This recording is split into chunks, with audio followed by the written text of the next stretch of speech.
জুলাইকে এড়িয়ে নয়, পর্যালোচনা করেই হবে সংবিধান সংশোধন। বিশেষ কমিটিতে পরামর্শ নেওয়া হবে বিরোধী দলেরও, জানালেন স্বরাষ্ট্রমন্ত্রী।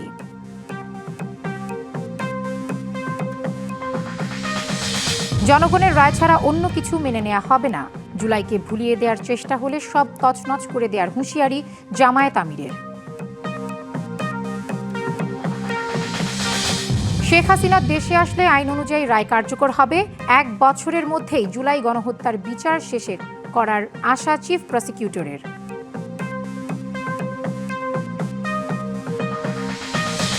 গ্যাস বিদ্যুতের সংকটে জনজীবনে চরম ভোগান্তি, চাপ বাড়ছে শিল্প অর্থনীতিতেও। বিদ্যুতের ভুতুরে বিল পেলে অভিযোগ করার আহ্বান সরকারের।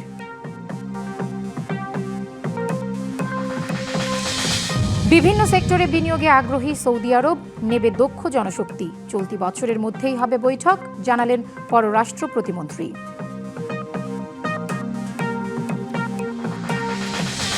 এবং 60 দেশের পণ্যের নতুন শুল্ক আরোপে ট্রাম্প প্রশাসনের বিরুদ্ধে মামলা করল 25 অঙ্গরাজ্য। বাতিল হলে অতিরিক্ত 10% শুল্ক দিতে হবে না বাংলাদেশকে।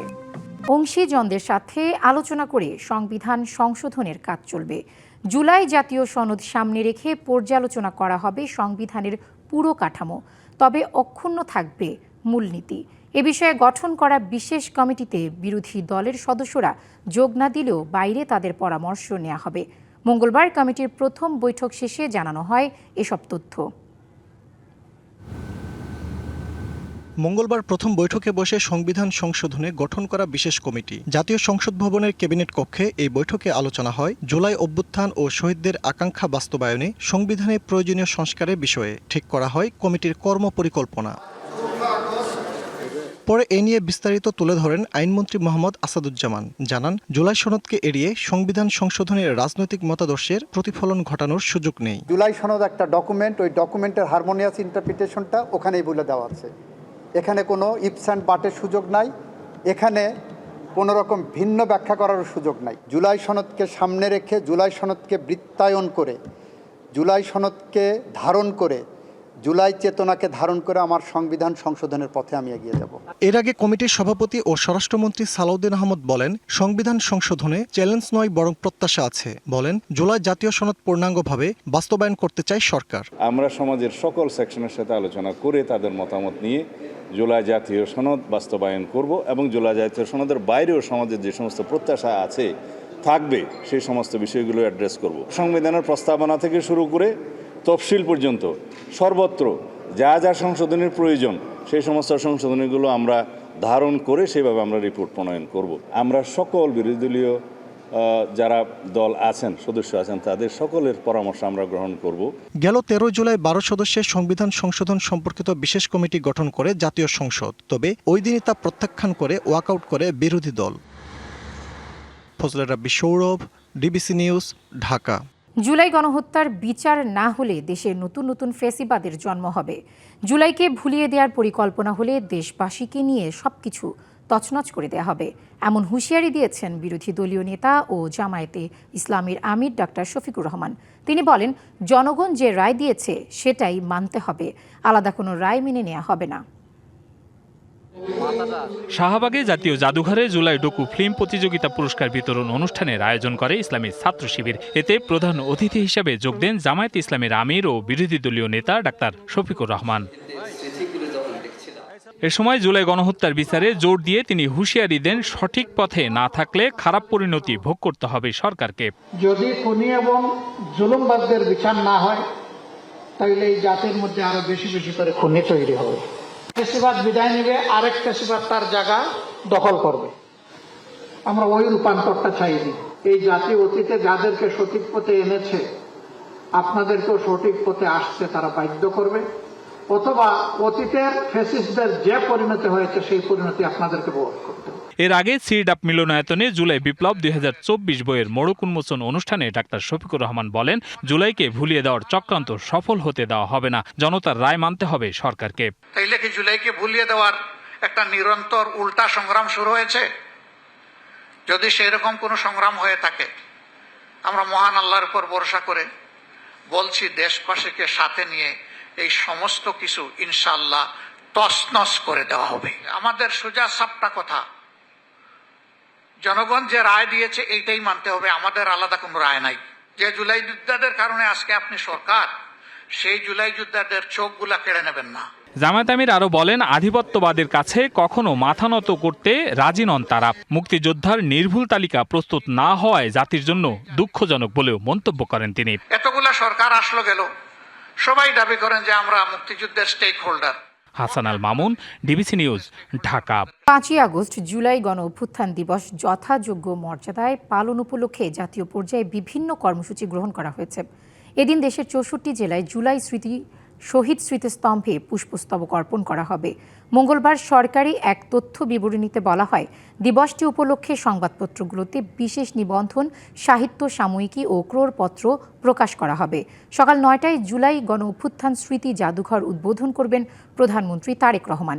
এরপর বেলা 11টায় ঢাকার বাংলাদেশ চীন মৈত্রী সম্মেলন কেন্দ্রে জুলাই শহীদ পরিবার এবং জুলাই যোদ্ধাদের সংবর্ধনা দেওয়া হবে। আলোচনা অনুষ্ঠানে প্রধান অতিথি থাকবেন ভারপ্রাপ্ত রাষ্ট্রপতি হাফিজ উদ্দিন আহমদ বীর বিক্রম। এছাড়া সব শিক্ষা প্রতিষ্ঠানে রচনা, আবৃত্তি ও চিত্রাঙ্কন প্রতিযোগিতার আয়োজন করা হবে। এদিকে দিবসটি উপলক্ষে রাজধানীর আইনশৃঙ্খলা পরিস্থিতি স্বাভাবিক রাখতে নিশ্ছিদ্র নিরাপত্তা ব্যবস্থা নিয়েছে ঢাকা মেট্রোপলিটন পুলিশ।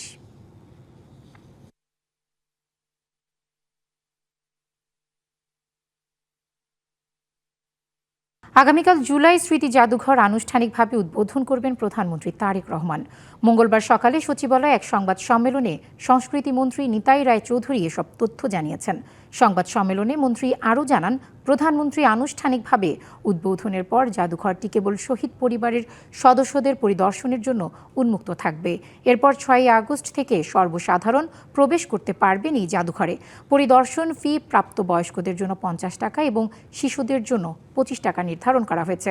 এক প্রশ্নের জবাবে মন্ত্রী বলেন, জুলাই স্মৃতি জাদুঘর নির্মাণ ও পরিচালনায় কোনো অনিয়ম হয়ে থাকলে তা তদন্ত করা হবে। তদন্তে কেউ দোষী সাব্যস্ত হলে কঠোর আইনি ব্যবস্থা নেওয়া হবে বলে জানান মন্ত্রী। আগামীকাল 5 তারিখে সকাল 9টায় মাননীয় প্রধানমন্ত্রী জুলাই স্মৃতি জাদুঘর শুভ উদ্বোধন ঘোষণা করবেন। উদ্বোধন শেষে এসে আমাদের আলোচনা সভা। ক্ষমতাচ্যুত প্রধানমন্ত্রী শেখ হাসিনা দেশে আসলে আইন অনুযায়ী রায় কার্যকর করা হবে বলে জানান আন্তর্জাতিক অপরাধ ট্রাইব্যুনালের চিফ প্রসিকিউটর আমিনুল ইসলাম। আরও জানান, জুলাই গণ অভ্যুত্থান সংশ্লিষ্ট মামলাগুলোর বিচার আগামী 1 বছরের মধ্যে শেষ করার লক্ষ্য নিয়ে কাজ করছে প্রসিকিউশন।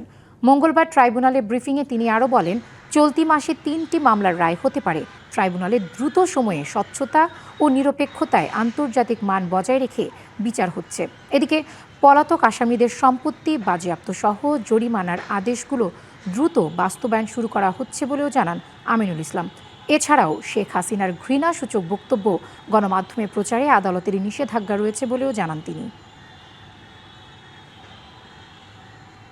উনি বক্তব্য দেখ অথবা না দেখ, তাতে আমাদের এই ট্রাইব্যুনালের সাথে তো এইসব কাজের কোনো সম্পর্ক নাই। আমাদের দরকার হচ্ছে যে উনি দণ্ডপ্রাপ্ত। আমাদের সরকারের এখন কাজ হচ্ছে এই রায়টা কিভাবে বাস্তবায়ন করা যায়। সেই বাস্তবায়ন করতে গেলে তাকে আনার একটা ব্যাপার থাকে, আর তাকে যদি আনা না যায় বাস্তবায়নটা দেরি হবে। ছাত্রদল ও ছাত্র শিবিরের পাল্টাপাল্টি বিক্ষোভ কর্মসূচি ঘিরে থমথমে বেগম রোকেয়া বিশ্ববিদ্যালয়ে। সেখানে আছেন সহকর্মী মাজেদ মাসুদ। সরাসরি যুক্ত হচ্ছি তার সঙ্গে। মাজেদ, এই মুহূর্তে সেখানে কি পরিস্থিতি দেখছেন, আমাদের বিস্তারিত জানাবেন। প্রিয়া, আসলে গতকাল থেকে উত্তপ্ত রংপুরের বেগম রোকেয়া বিশ্ববিদ্যালয়। মূলত এখানে একটি প্রদর্শনীতে জুডিশিয়াল কিলিং এর জন্য 6 জনের ছবি প্রদর্শন করা হয়। ছাত্রদল বারবারই সেই ব্যানারটি সরিয়ে নেওয়ার জন্য ছাত্র শিবিরকে আহ্বান জানিয়েছিল, কিন্তু ছাত্র শিবির সেটি আসলে কোনো কিছুতেই কোনোভাবেই সরাচ্ছিল না। এ নিয়ে বাক বিতণ্ডা শুরু হয়, এক পর্যায়ে তা সংঘর্ষের রূপ নেয়। আমরা গতকাল থেকে দেখেছি দফায় দফায় ধাওয়া পাল্টা ধাওয়ার ঘটনা ঘটেছে এবং সেই ধাওয়া পাল্টা ধাওয়া মধ্যরাত পর্যন্ত ঘটে। আজকে আসলে দুপক্ষেই বিক্ষোভ মিছিল পাল্টাপাল্টি কর্মসূচি ঘোষণা করে। এরই প্রেক্ষিতে ছাত্রদল এই মুহূর্তে বিশ্ববিদ্যালয়ের মূল ফটকে তারা বিক্ষোভ কর্মসূচি করছে। আমরা একটু কথা বলবার চেষ্টা করব তাদের সাথে। জানতে চাই, আপনাদের এই কর্মসূচি কিসের জন্য, কি দাবি? লড়তে জানে, ওই খেলতে জানে। একটু জানতে চাই, আপনাদের এই দাবি কিসের জন্য? ভাই, আমরা আপনার চ্যানেলে আমাদের স্লোগান দিয়েই বলে দিয়েছি, খেলতে জানে ছাত্রদল, লড়তে জানে ছাত্রদল। ছাত্রদল লড়বে, শিবিরের যদি হিম্মত থাকে শিবির আজকে ক্যাম্পাসে আসবে। এটা আমাদের চ্যালেঞ্জ, মানে চ্যালেঞ্জ। শিবিরের হিম্মত থাকবে, শিবির এখানে আসবে ইনশাল্লাহ। ছাত্রদল ওপেন চ্যালেঞ্জ দিয়েছে শিবিরকে এখানে আসার জন্য। প্রিয়া, আসলে গতকাল ছাত্র শিবির বলেছিল যে বিশ্ববিদ্যালয় ক্যাম্পাস থেকে ছাত্রদলকে নিশ্চিহ্ন করে দেওয়া হবে এবং ছাত্রদলের আসলে হিম্মত নাই, ফলে ছাত্রদলের এক নেতার উপরে তারা হামলাও চালায়।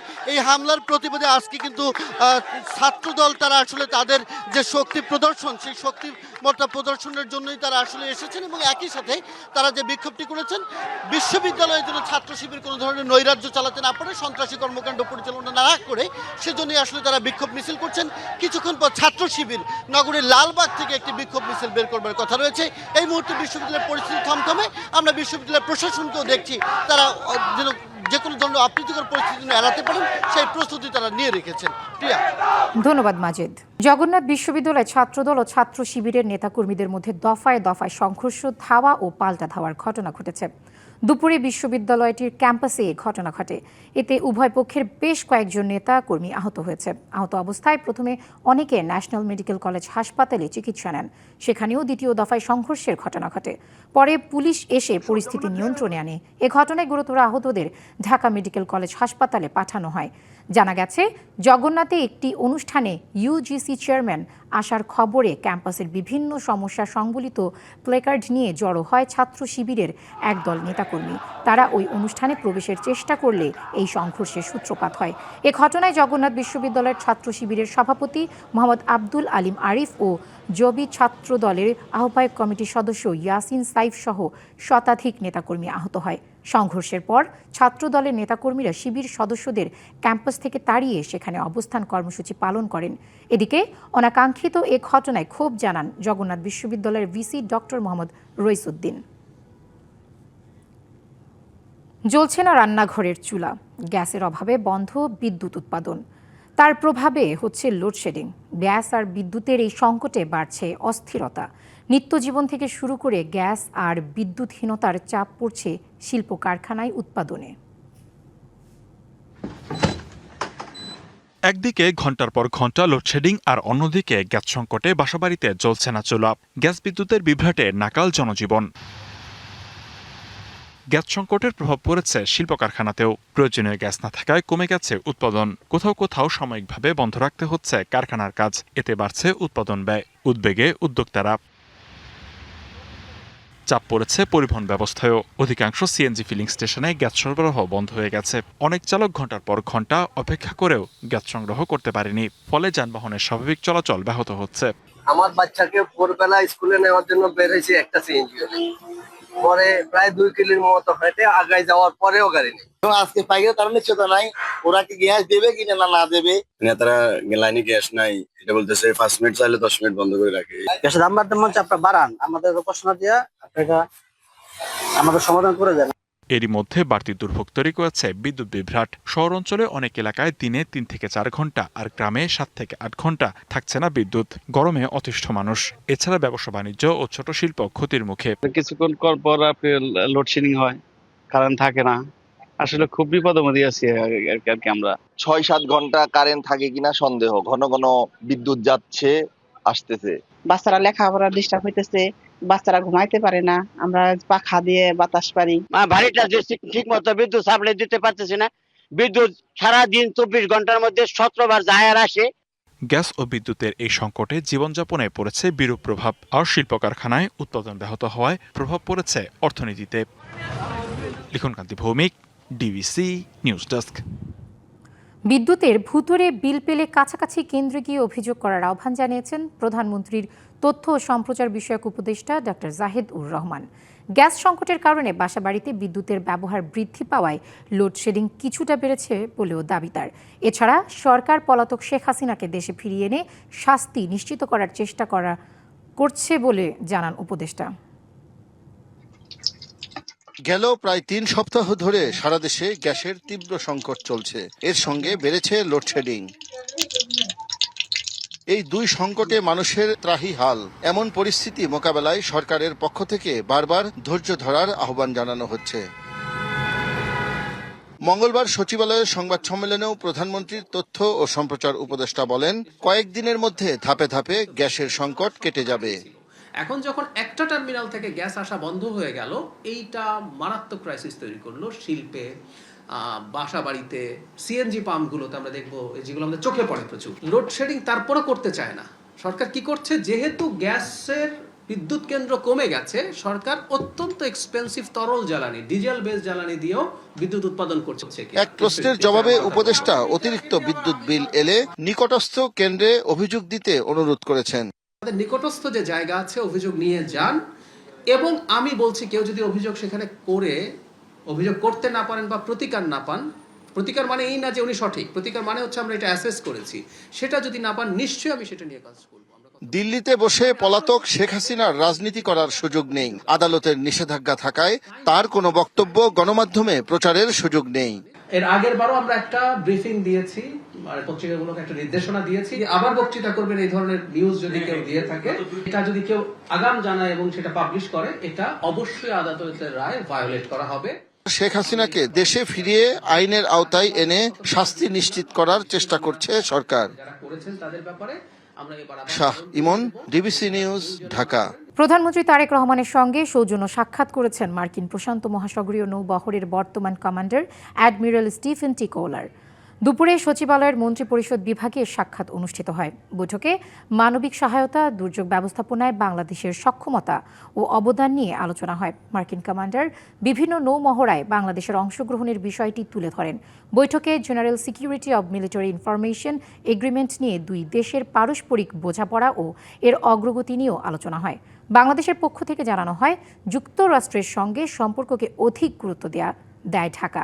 একই সঙ্গে যুগোপযোগী ও বিস্তৃত সহযোগিতার মাধ্যমে দুই দেশের সম্পর্ক আরও গভীর করার আগ্রহ প্রকাশ করা হয়।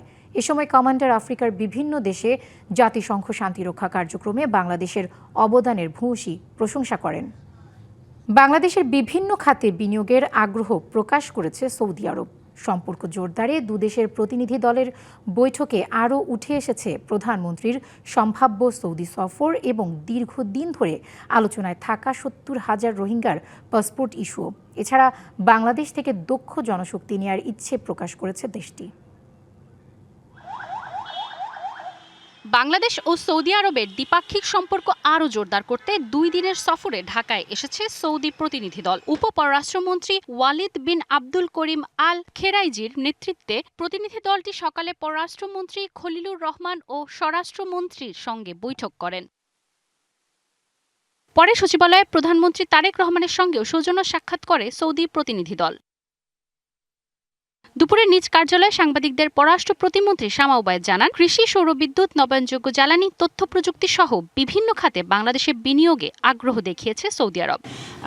এখানে fisheries, food, energy, renewable energy, solar energy, IT, artificial intelligence, এই ধরনের বিভিন্ন সেক্টরে তাদের যে দক্ষতা আছে সেই দক্ষতা কাজে লাগিয়ে সৌদি সরকার এখানে বাংলাদেশে ইনভেস্ট করতে আগ্রহী। পররাষ্ট্র প্রতিমন্ত্রী আরও বলেন, বৈঠকে প্রধানমন্ত্রীর সম্ভাব্য সৌদি সফর নিয়ে আলোচনা হয়েছে। বাংলাদেশ সফরের আমন্ত্রণ জানানো হয়েছে সৌদি যুবরাজকেও। এছাড়া বাংলাদেশ থেকে দক্ষ জনশক্তি নিতে চায় দেশটি। ক্রাউন প্রিন্স ইতিমধ্যে আমাদের মাননীয় প্রধানমন্ত্রীকে আমন্ত্রণ জানিয়েছেন। আমরাও ওনাদের ক্রাউন প্রিন্সকে আমন্ত্রণ জানিয়েছি সৌদি ক্রাউন প্রিন্সকে বাংলাদেশে ভিজিট করার জন্য। দক্ষ শ্রমিক, স্কিলড লেবার নেওয়ার জন্য তারা আগ্রহ প্রকাশ করেছে। দীর্ঘদিনের আলোচিত ৭০,০০০ রোহিঙ্গার পাসপোর্ট ইস্যু নিয়েও কথা হয়েছে বৈঠকে। এছাড়া চলতি বছরে বাংলাদেশে বাংলাদেশ সৌদি জয়েন্ট ওয়ার্কিং গ্রুপের বৈঠক অনুষ্ঠিত হবে। বাংলাদেশে ভিজিট করছে মানজুমা ফরজনীলিমা, ডিবিসি নিউজ, ঢাকা। ঝিনাইদহের মহেশপুর উপজেলার শ্রীনাথপুর সীমান্তে ভারতের সীমান্তরক্ষী বাহিনী বিএসএফের ছোড়া রাবার বুলেটে রুবেল হোসেন নামে এক বাংলাদেশি আহত হয়েছেন। ভোরে ভারতের মহেন্দ্র সীমান্ত এলাকায় এই ঘটনা ঘটে। স্থানীয় বিজিবি জানায়, ভোরে রুবেল সহ কয়েকজন ব্যক্তি শ্রীনাথপুর সীমান্ত এলাকায় গেলে বিএসএফের টহল দল তাদের লক্ষ্য করে রাবার বুলেট ছোড়ে। এতে রুবেল গুরুতর আহত হন। আহত অবস্থায় তাকে প্রথমে জীবননগর উপজেলা স্বাস্থ্য কমপ্লেক্সে ভর্তি করা হয়। অবস্থার অবনতি হওয়ায় উন্নত চিকিৎসার জন্য ঢাকায় পাঠানো হয়েছে। ঝিনাইদহ ৫৮ বিজিবি ব্যাটালিয়নের অতিরিক্ত পরিচালক মেজর তোয়াসিন হাবিব হাসান জানান, বিষয়টি খতিয়ে দেখা হচ্ছে। এ ব্যাপারে প্রয়োজনীয় ব্যবস্থা নেওয়া হবে।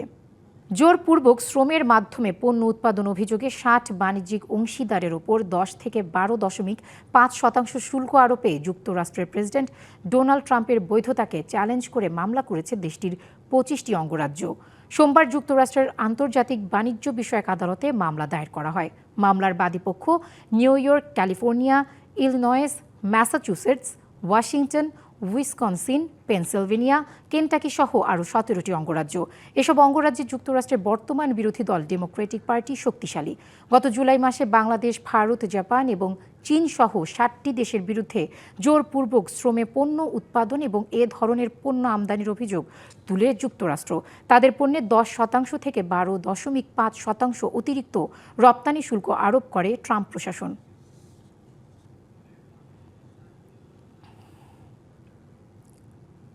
গাজা থেকে ইসরায়েলি সেনা প্রত্যাহারের আগেই হামাসকে পুরোপুরি অস্ত্র সমর্পণ করতে হবে। বোর্ড অব পিসের প্রধান দূত নিকোলে ম্লাদেনভের সাথে বৈঠকের পরে কথা জানান ইসরায়েলের প্রধানমন্ত্রী বেনিয়ামিন নেতানিয়াহু। আর তেল আবিবের আপত্তির মুখে সিদ্ধান্ত নিয়েছে বোর্ড অব পিস প্রশাসন। এর আগে গাজা ইস্যুতে ট্রাম্পের পরিকল্পনার সাথে নিজের মতবিরোধের কথা প্রকাশ্যে জানান ইসরায়েলি বেনিয়ামিন নেতানিয়াহু। এদিকে গাজায় ইসরায়েলি আগ্রাসন থামছেই না। গাজা সিটিতে নতুন করে চালানো ইসরায়েলি হামলায় প্রাণ হারিয়েছেন ২ ফিলিস্তিনি। অন্যদিকে মধ্য গাজার বুরেজ ক্যাম্পের পূর্বাঞ্চলে নিজেদের নিয়ন্ত্রিত এলাকায় ফিলিস্তিনিদের বাড়িঘর স্থাপনা গুঁড়িয়ে দিচ্ছে ইসরায়েলি বাহিনী। যুব সমাজকে উদ্বুদ্ধকরণ, পরিবেশ সংরক্ষণ এবং বাঘ রক্ষায় সচেতনতা সৃষ্টির লক্ষ্যে জাহাঙ্গীরনগর বিশ্ববিদ্যালয়ে অনুষ্ঠিত হয়েছে টাইগার রান ২০২৬। যুব ও ক্রীড়া মন্ত্রণালয়, বন বিভাগ, ইউথ ভলান্টিয়ার অ্যালায়েন্স, প্রত্যাশী এবং IUCN-এর যৌথ উদ্যোগে মঙ্গলবার ভোর ৬:৩০টায় অনুষ্ঠিত হয় এ দৌড় প্রতিযোগিতা। জাহাঙ্গীরনগর বিশ্ববিদ্যালয়ের উপাচার্য অধ্যাপক ডাক্তার মোহাম্মদ কামরুল আহসানের সভাপতিত্বে অনুষ্ঠানে প্রধান অতিথি হিসেবে উপস্থিত ছিলেন ক্রীড়া প্রতিমন্ত্রী আমিনুল হক। তরুণদের ইতিবাচক কর্মকাণ্ডে যুক্ত রাখা এবং পরিবেশ রক্ষায় সংবেদনশীল করার লক্ষ্যে যৌথভাবে এই আয়োজন বলে জানান ক্রীড়া প্রতিমন্ত্রী।